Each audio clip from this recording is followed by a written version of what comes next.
get you back in safe and alive. So the first thing you want to do is pull out your map.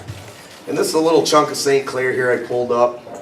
And it's about the same as open water fishing. If I was gonna pick a spot to go fishing and I'm in the parking lot, the first thing I'm gonna head to is right in here.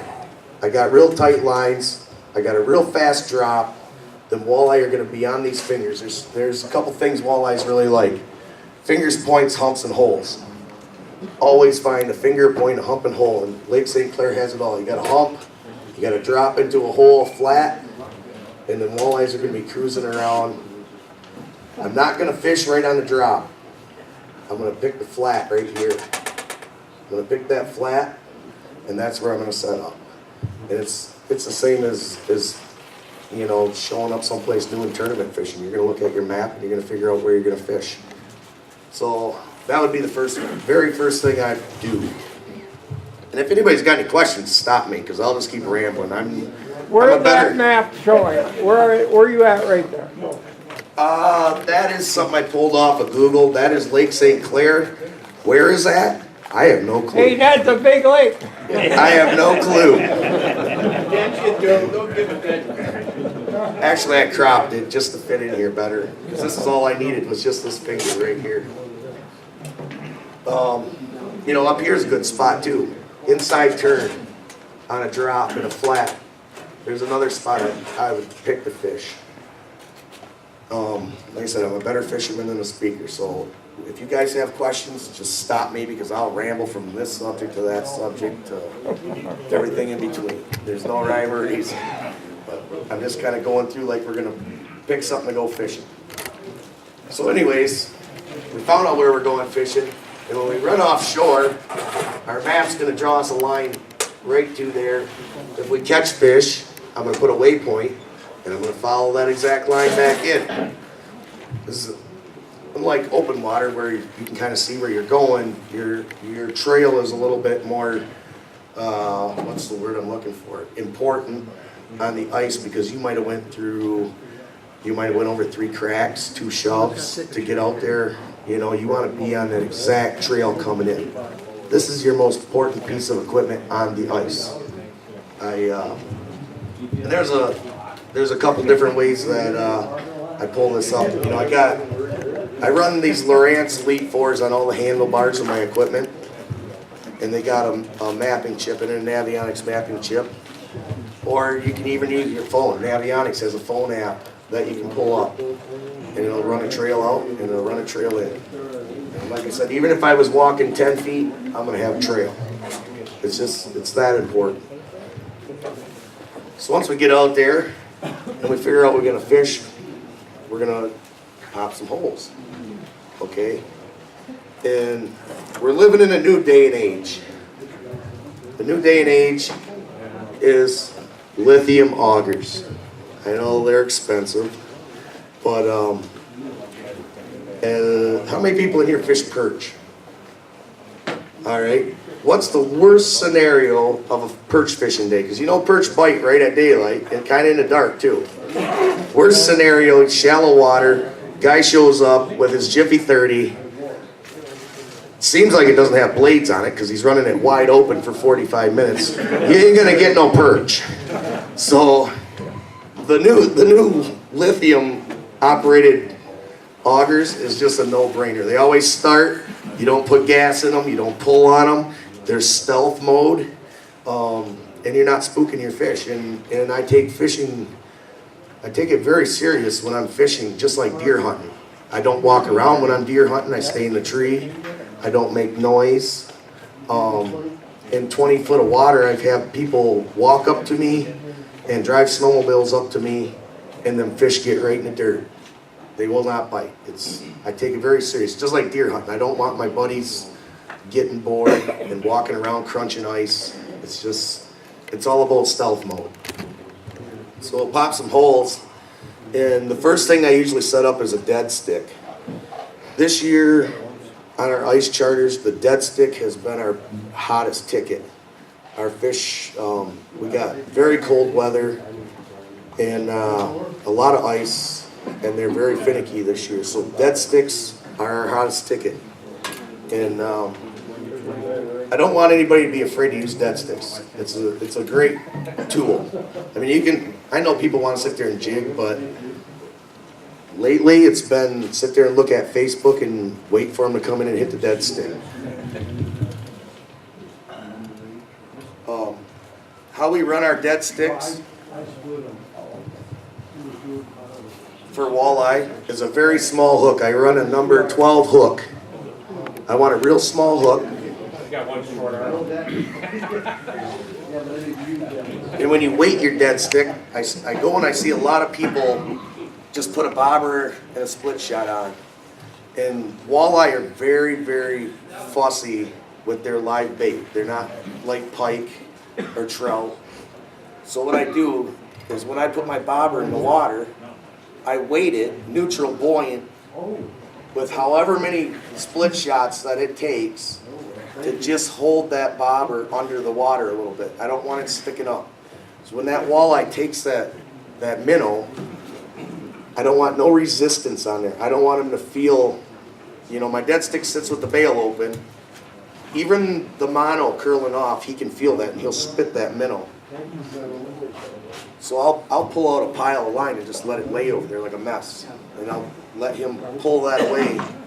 But I weight it so my bobber's just under the water.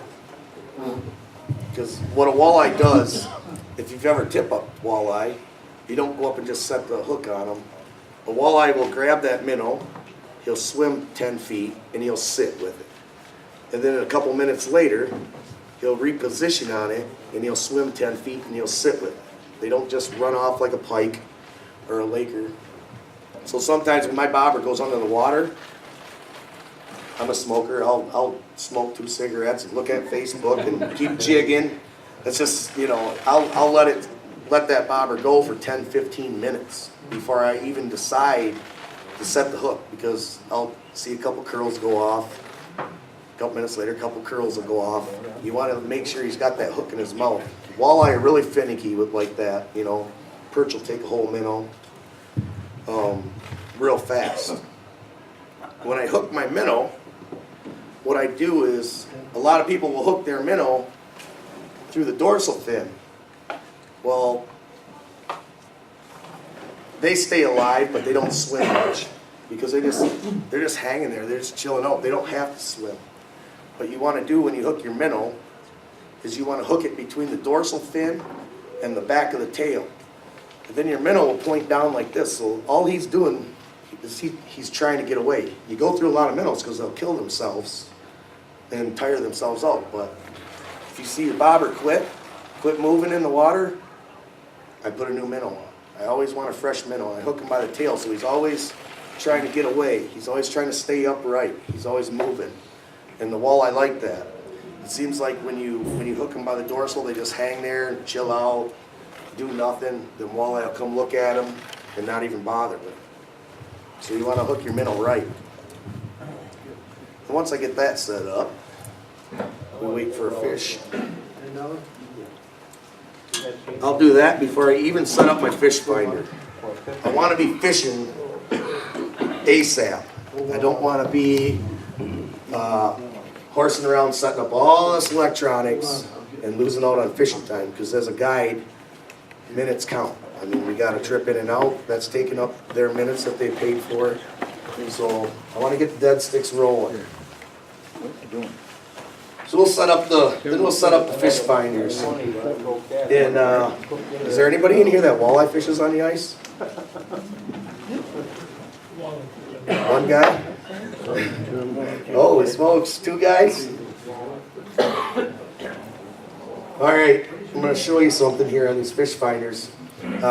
Mark Martin's going to tell you that he discovered this, but he didn't. I showed it to him because I'm out there every day. And he's a good guy. I work for him. But what happens is, what we found is, when you got your transducer in the water, ice fishing, it'll actually double transduce. It'll hit the bottom, come up, hit the ice, and spread out. Because on your fish finder, you can see usually what is absolute bottom. Well, you can look below that for fish. And what you'll start seeing is little marks, little bubbles, little dots. And as that fish comes in closer, that's when you'll start seeing your walleye hump up. So there's a good little trick to know if there's fish coming. There's a lot of times where they just lay on the outside and everybody says to me, I ain't seeing no fish, there ain't no fish here. And I can look right in there and see below bottom, past absolute bottom, and tell that there's fish down there. So there's a little trick there. Once we got all this set up, we'll start in with jigging. And I'll pass some of this stuff around here. If you want to check out the way I got my dead stick rigged up. Another thing I want to tell you is tag ends. Everybody cuts their tag ends as tight as they can cut them. And that's a big mistake. I don't want to lose the walleye of a lifetime because I skimped on a tag end and he pulled it out. I mean, when it's cold out, mono, fluoro, it doesn't work like it does in the summer. It pulls out easy. And when we're out tying stuff in the shanties, everything's just a simple clinch knot. So we'll go with twice as many wraps as what we usually do. I mean, you're not going to sit out there freezing hands, putting Palomar knots in and trilene knots in. You're just going to go with a clinch knot, put some spit on it, and yank it tight. But don't worry about the tag ends. You'll see a lot of my rods and reels, some of them have an inch-long tag. Fish don't worry about that. I mean, if they were worried about that tag end, they wouldn't worry about the other 30 feet of line, you know. They would see that and wouldn't bite. And so don't cut yourself short on tag ends. It's little things like that that is going to help you catch more fish. Once we get the dead stick set up, the fish finder set up, now we're going to put down our jigging rods. And there's a few different types of baits.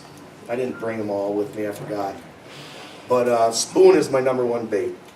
A flutter spoon, a lipless crankbait. I like a lipless crank, and a jigging wrap. And they're all kind of, the lipless cranks and the jigging wraps are kind of search baits. They're not my preference. They're not what I have my confidence in. And I have confidence in spoons, and that's what you're always going to catch more fish on whatever you got confidence in, you know, compared to something else. But they do let you know that something's there, and then I'll put my spoons on. And I'll pass some of these around if you guys want to look at how I'm rigged up. There's a slip auger. Just don't put them in your hand.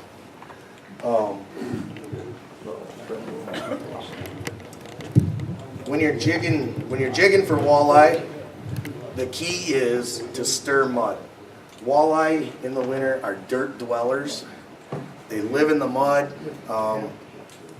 Rarely do we see suspended walleye where we reel up and jig and catch them. Rarely.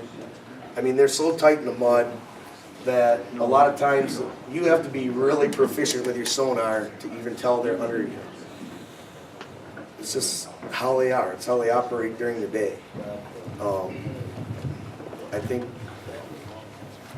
I don't know, I call them really good.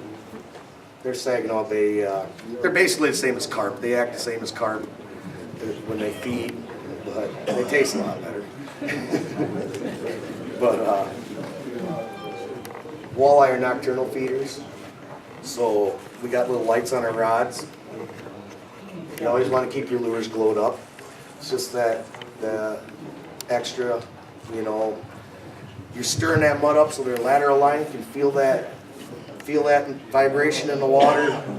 They come flying in. They think there's bait down there. They think something's injured. They want to eat. Now we glow it up because we fish late into the night. 9, 10 o'clock at night is when my charters get done.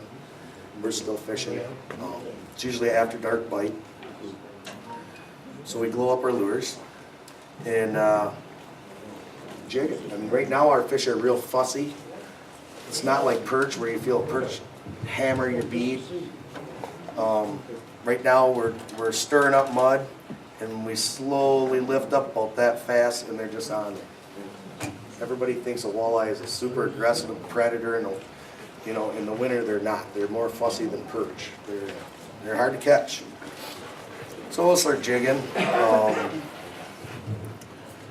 Depending on what lakes we're on, we got these little cameras now. They're handheld, they're lightweight. And what we'll do is, I just come off of Houghton Lake, and what we had to do to find our fish, because there's weeds there, it was kind of all new to me because I'm not a weed fisherman being on the bay.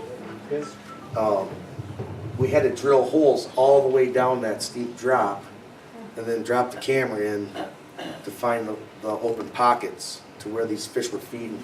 So there's all kinds of neat little trinkets and stuff. You guys can feel free to come up here and play with this.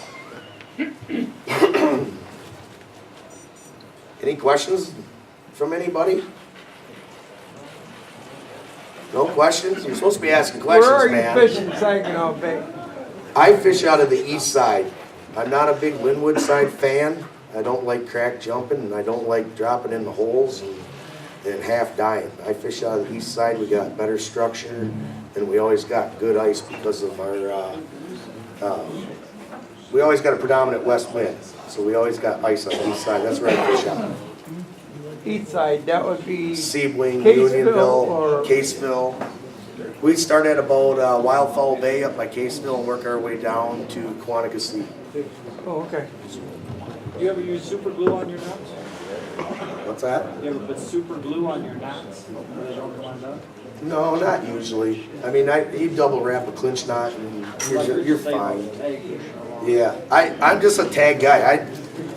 I leave my tags long on everything except for maybe trolling cranks in the summer or jigging or something where that tag's going to interfere with the action of the lure. You know, otherwise I leave my tags long. I mean, they're not going to worry about a half-inch long tag, you know. So you're not using swivel snaps or anything like that? What I do is I run a ball bearing swivel about 1.5 feet up. And then I run a snap down here. That way the snap gives my spoon the action that it's created for. And then I still got something to take care of the line twist, you know, up above. And I don't know, there's no specific length apart I put them. I just make it so that it's not in the eyelets when I crank my lures up. What kind of line do you use? I'm using 12-pound XT. I like XT. I don't like braid in the winter. It just sucks up water and freezes. And even everybody says, oh, but I'm in a shanty. Well, eventually you shut the heater off and you put your rods away, and the next time you go to get them, you're trying to yank it off and it's froze. You know, I don't horse around with ice braid or anything like that. I don't horse around with floral leaders. I just run 12-pound XT, and it's strong enough where my clients, how do I say it? There's two different types of fishing. If you were fishing, you might give it some drag and let him pull, and you stick your tip underneath the ice so he doesn't fray your line, and you follow him around and you let him run. When I'm running charters, I don't want that. I want a tough line. I want them cranking up as hard as they can, pop it through the hole, get it back down. It's all about numbers. And we hook a lot of lake trout, so I use a lot of heavy line, like 12, 14 pound. You know, it's a little different if I'm fishing for myself or what my clients are using, you know. There's a lot of them have never touched a fishing pole even in soft water. So we make it pretty much bulletproof for them, you know, stingers and stuff like that. And what are your favorite spoons and what colors are popular? My favorite spoons, probably the PK lure flutterfish. That's what I'm passing around. This is a PK spoon. That's a red dot glow. That is my favorite color. That's my confidence lure right there. That stirs the dirt. It gets it down faster.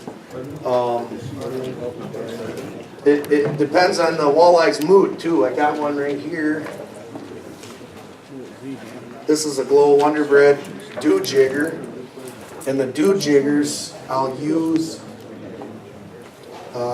when the fish are a little bit more active because it's got a way slower fall than the PK spoons, and they'll actually take it on the fall. I'll run a dew jigger. It just, you kind of feel your fish out, you know, and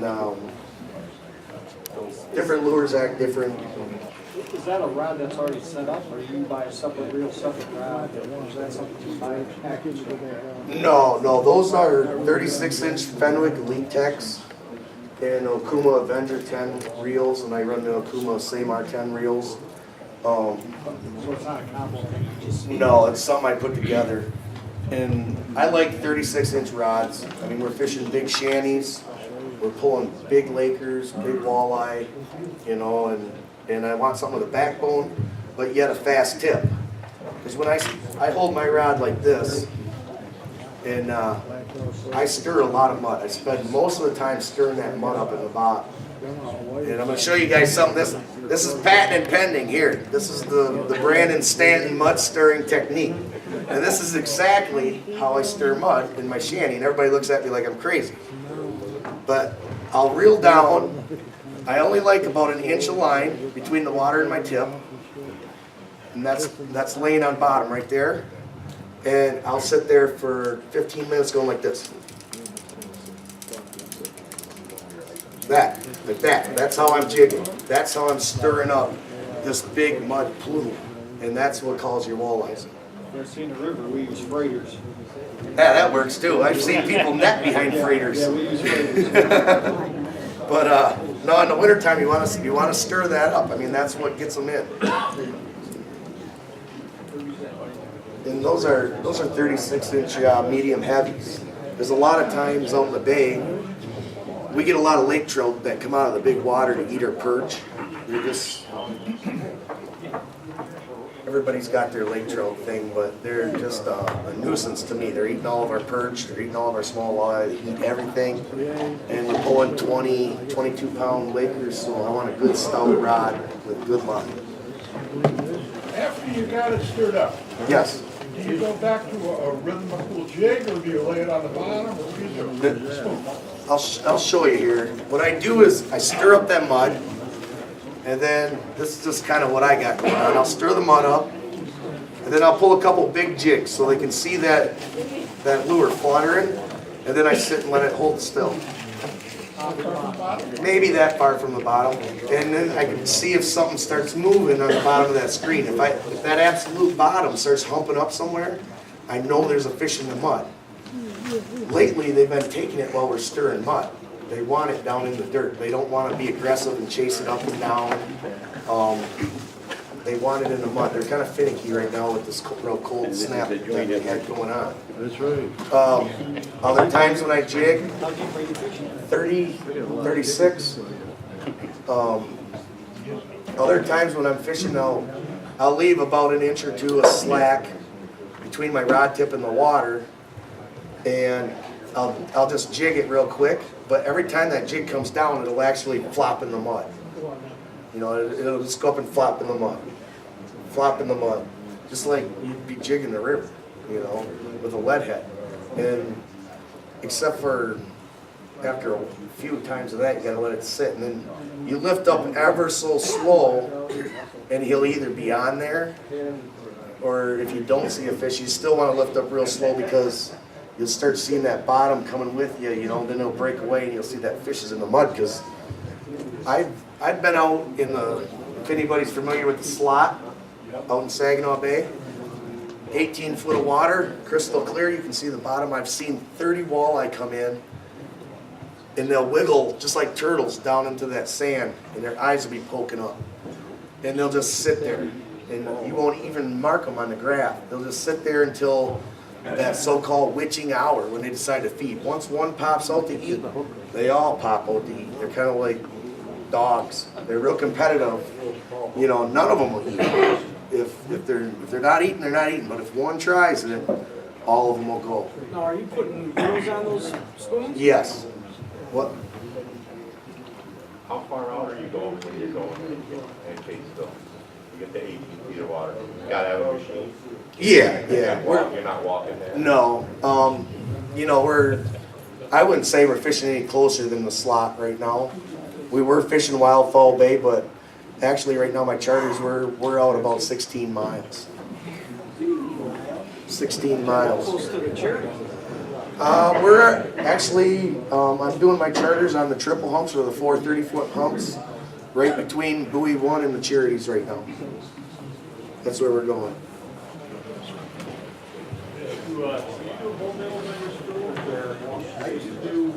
I kind of feel them out.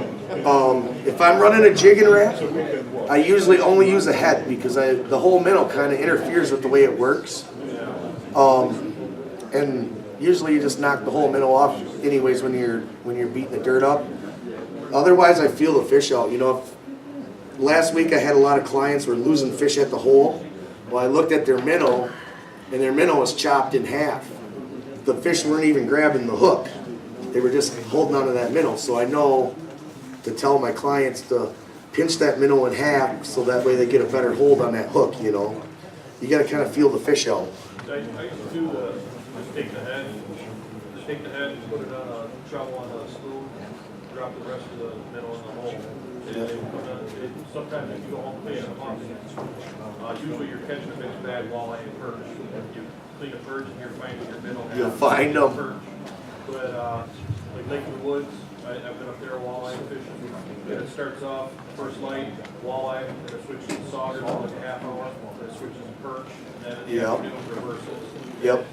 It's small mud, seam. Do your best, like you're saying, 2, 4 inches off the line. Yep, yep. I like flopping it right into the dirt, just because I like seeing them come out of the dirt with your lure when you raise up real slow. You know they're there. The hardest part about walleye fishing, ice fishing, is knowing that there's fish under you. I don't care how many times you watch Jason Mitchell or Keith Cavias and all these guys on their TV shows, the next bite, tell you, run and gun, run and gun. If you ain't got a bite in 10 minutes, go pop another hole, run and gun. That's wrong. I mean, maybe so with perch. You're always on the lookout for a school of perch. But with walleye, I can't see calling them fish in. They're buried in the mud, and now you're going to pack up, go a mile away, and try to call them all the way over there. It's just, I don't believe it one bit. You're not running and gunning with walleye. On that PK spoon jigging rod, are you putting minnows on it? Yes. I tip pretty much everything with a minnow except for my lipless cranks. When I'm using like the slab wraps or the mini ripping wraps, nothing. They'll come up and take it, you know. Put more than a minnow on that? No, I don't. It won't flutter, right? And when I hook my minnow, I always find the back part of the spoon, never the front. I hold it up by the treble, and the hook that's always at the back of the spoon with the dish is the hook that I hook through the top of the head and out the bottom, so it hangs down, and it doesn't hinder the action of the spoon. What size weight are you running in a particular depth of water? Like 3/4 to 20 feet? There's not really any particular weight. I mean, first ice, I'm running 3/4 ounce spoons, and they're inhaling them. Right now we're running stuff like the halves and the 3/8, and they're just picking at them. I mean, we're putting perch minnows on right now. We're not even using the big walleye minnows. We're just putting perch minnows on because they don't want to take the big minnows on us right now. So it's just, if they're playing with you, a lot of times I want to downsize, but I don't want to downsize too much because you can downsize too much too. 50 about the hook, you said you use the one that's facing? Yeah, I'll grab a rod here and I'll show you. Maybe I should just take that rod home so I don't forget. Right.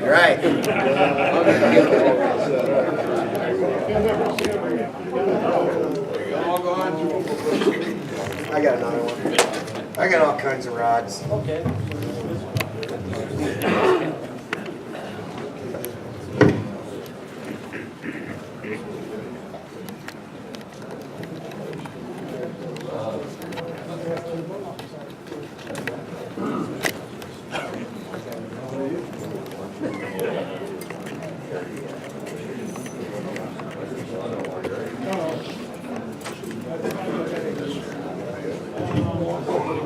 Okay, I'll show you here what I'm talking about.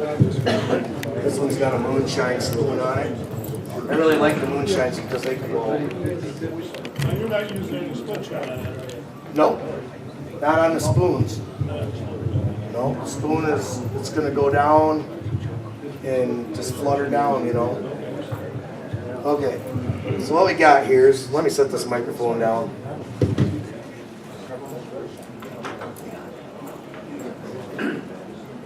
That is the back side of your spoon. That's the cup, concave side, back side of your spoon. So I will hold that like this, and I'll find this treble hook right here that lines up with that back side. And then I'll take that treble hook, stand him up straight, and I got my minnow, and I hook him right through the top of the head.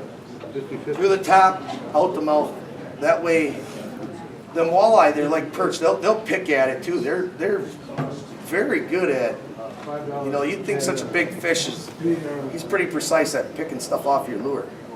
So when I go through the top of the head, he'll stay on a lot better because that crusty part of their skull will hold him.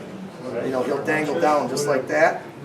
And that way, being on the concave side, when he comes down and he's fluttering down, that minnow doesn't really, you know, mess up the action of the lure.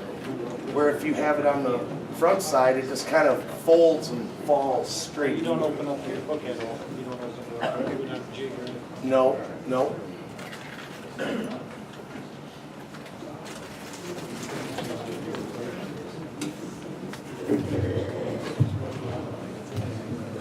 Any other questions? Yes, sir. Heard you say you're up there in Houghton, how you do up there? We did really well at the school in Houghton. We were teaching in high school up there, and this is the first year I fished Houghton that if I wouldn't have seen it with my very own eyes, I wouldn't have believed the size of the walleye that come out of there. We got 2 or 3 over 5 pounds and 1 over 6 pounds. That's a huge fish for Houghton Lake. No, we fished way over on the west side by that big hotel with the water park. We were fishing maybe a mile off ashore, right straight in front of that. No, I haven't. No. Yeah, that was interesting watching that. What do you got, Mikey? What would you say is the best off the bottom of the bed stick that's most consistent? You mean as far as bait? Yeah, having a bait on the bottom. Well, right now we're running our minnow. I'm putting it down on my graph, and I'm trying to run that minnow only 1.5 inches above the dirt. That way that walleye doesn't have to use any energy or anything to go up and grab it.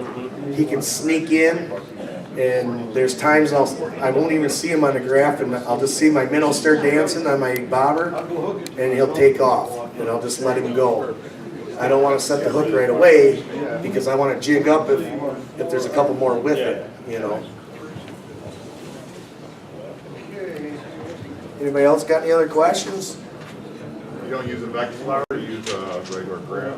I like the sonars. When I first started fishing, I haven't been using electronics very long. I've always been a bucket fisherman, no shanty. I take a backpack with 2 rods, and my very first fish finder was probably about 8 or 9 years ago, and it was a Hummingbird 35.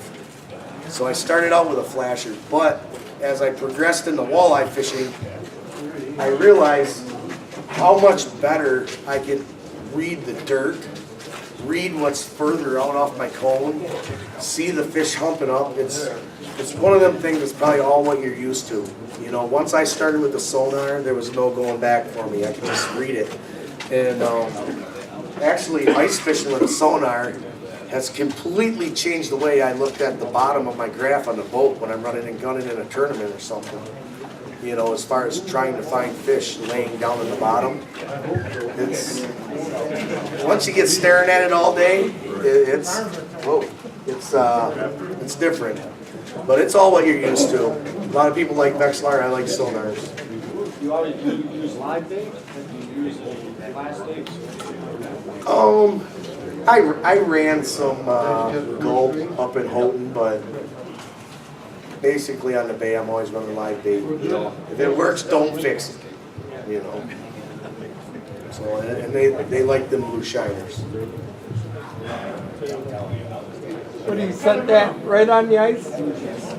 No, I used to, but now I got some neck fusions from guys like riding around with guys in boats like Mick brought. So now I set it up on a pail so I don't have to look as far down. What I do is I run otter flip overs, and right in front of my door I'll drill my first hole, and it's going to be the farthest away hole, and I run my sonar on a bucket about this high, so when I'm sitting I ain't got to be leaning down. And I'll drill a hole next to me for my dead stick, and then on the complete opposite side, that's where I jig, so I have no intermingling between a dead stick and a jig, you know. That's how I run it. That's how That reads down through the bucket, through the ice? No. This sits on the bucket. You set that on a bucket? Set that on a bucket. This How high is it? Oh, that goes down the water? goes in the water. Okay, I've never used one. Yep. That sits in the water. My Right. hole that I drilled will be right underneath I it. see. You can read through the ice on this. If you got a pile of snow, you can take your Vexilar, your Lowrance, your Markham, and you're not going to be able to read what's under you. But if you had some glare ice and there's a little water on it, you can walk around and it'll actually read through. And you can find them drops a little better. But our walleye kind of migrate. They'll migrate north all year, and then they'll fly back to the Saginaw River come March on ice out to spawn. So I don't really. You ever do any fishing off Port Hope or Point of Bark up that area? I do, but not on the ice. Oh, okay. That would be a death warrant. Well, I mean, this summer they were killing them out there. Oh yeah. They were.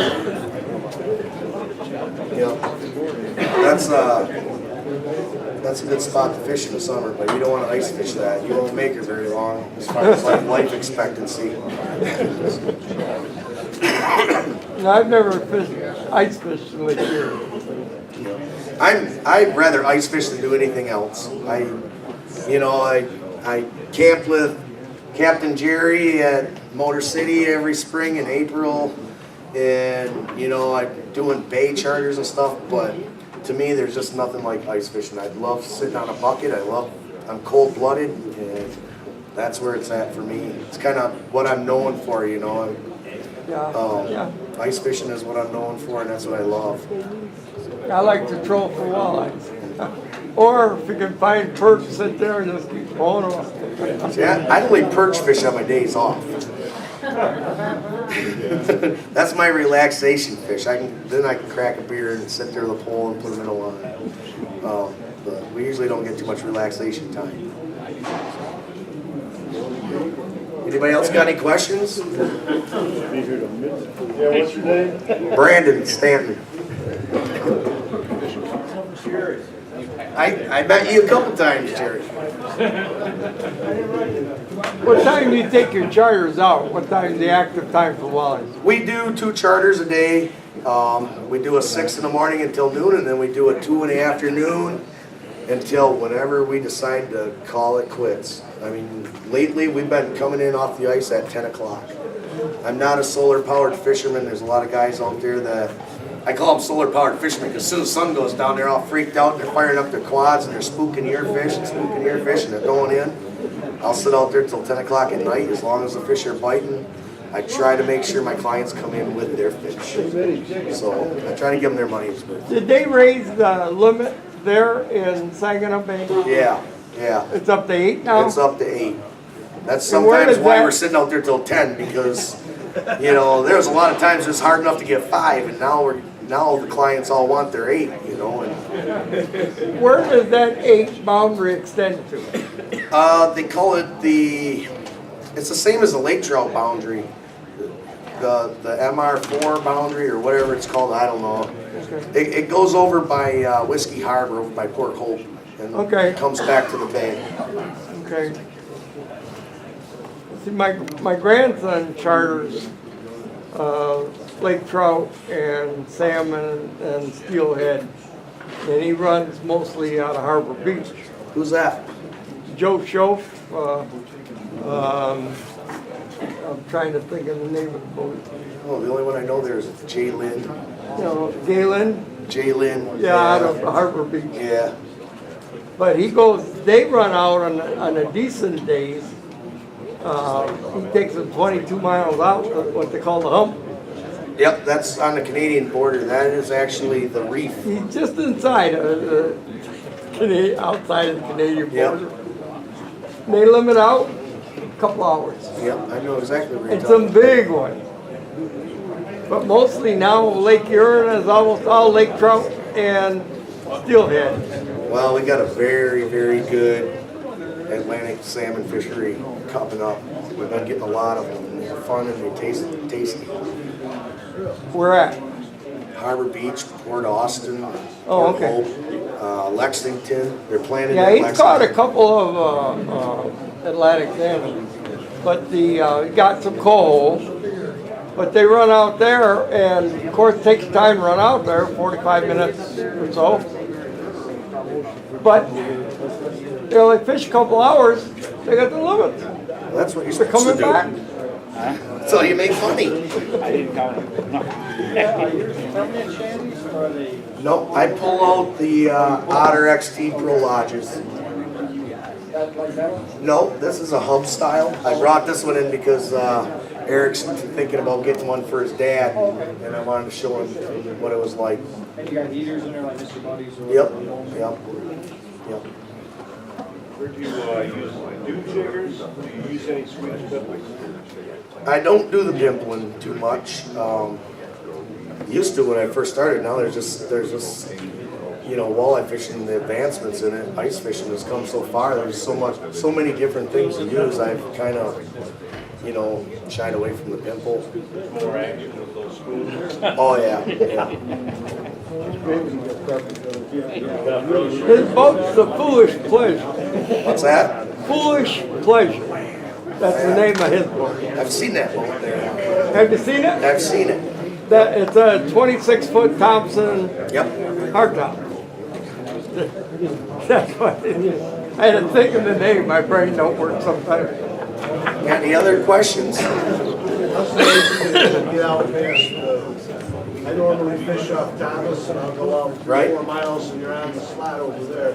Yeah. Sounds like you're going way farther than that. Thomas is where I'm watching with my charters right now, and you can take the throttle wide open as far as you want to go. It's smooth as a baby's butt, and there's no cracks, no heaves, no shoves, or no nothing. The slot's been producing some bigger fish. Of course, it's not. You know, it's time sensitive. Right in the morning, you're getting them. Night has been slow there. I'm going out to the shipping channel because it seems like in that deeper water I can have my clients, the fish biting all day long out there. So, I don't know, you gotta kind of feel your clients out. Some of them want a monster fish, some of them want lots of fish. The majority of them show up for a big fish fry. So, we go out and get them their fish out on the shipping channel. Any other questions? Yeah. You got brochures and stuff? You got a card? I got some cards in the pickup. I'll get them a little later when we're done here. Do you fish in the river here, spring or anything? What's that? Come down here and fish in the spring in the river? This year was the first time I fished here. I came down and fished the May Madness tournament for, yep. Well, we fished a little bit. We ran a little bit to the river there. And we did. We jigged and trolled. I thought we did really well. We didn't.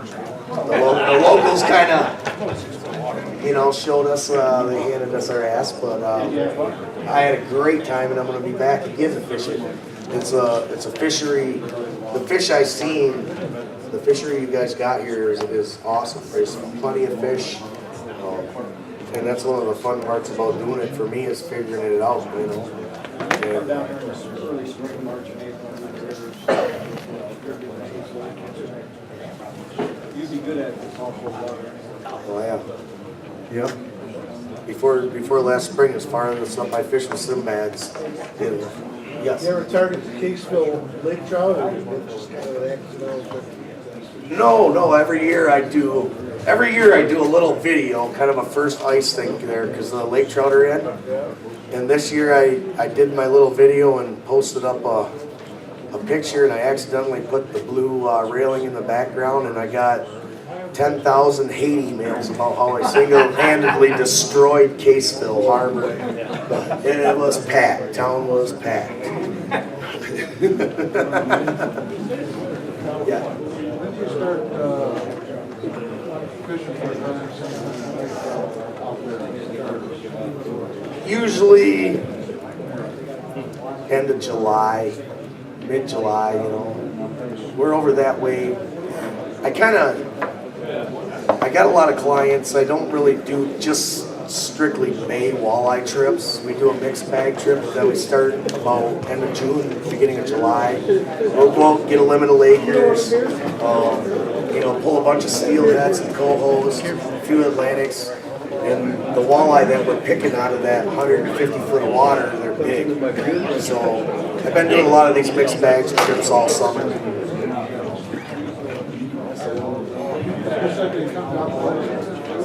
That's where they plant the Atlantics. And the good thing about the Atlantics is they don't die every 4 years like the Chinooks. So this is our second and third year, and we got 5 to 8 pound Atlantics. We're waiting for them to get a little bit bigger, because right now they take off screaming with their stuff like a king, but then they kind of reel in like a walleye. So we're waiting for them to get a little bit bigger, and we can get a little bit more of that fight out of them. I've had all one that hang down on my grass. Where are they planting the Atlantic at? Lexington Harbor. Where? Lexington Harbor. Out of Lexington. Yeah. We used to watch them plant steelhead at Oka Creek, just outside of Harbor Beach. Yeah. They'd come in with a tank truck with 10,000 fish on it Oh yeah. and put them in there. And to me, the most stupid thing in the world, him and I go down there and watch them put them fish in the water. Smolts about, maybe 6-8 inches, good size. Watch the seagulls eat. And then watch the seagulls in the daylight. Why not do it at night? Alrighty. I'm getting told to wrap it up. One more question. Last one. I'm running 12 pound XT. Good enough? Thanks guys for listening today. All right, I'm going to have Brandon hang out for a minute up here. Thanks for coming in. There are some guys who are camera shy, or group shy. They don't want to talk. If you want to stand up here, I'm sure people want to come up, maybe look at the graphs and GPS and stuff. So let's take a little break. Go downstairs. Joey's got hot dogs. There's a couple guys down there selling stuff for the swap meet. Okay. Back table, all the way in the back. Jerry Fox Jr. is here with his son. Jerry, you want to raise your hand up? Say hi. He's going to be here next month doing a planer board tune-up. We're either going to have him in the back or we're going to have him downstairs. We're also going to have Deka batteries come in. This winter is going to be really hard on your batteries when you go to open up your boats. You're going to be needing to replacing some batteries because there's lots of cars that went through them. So let's take a break. Come on up. Maybe ask Brandon a question or two, and we'll get back at about 10-15 minutes.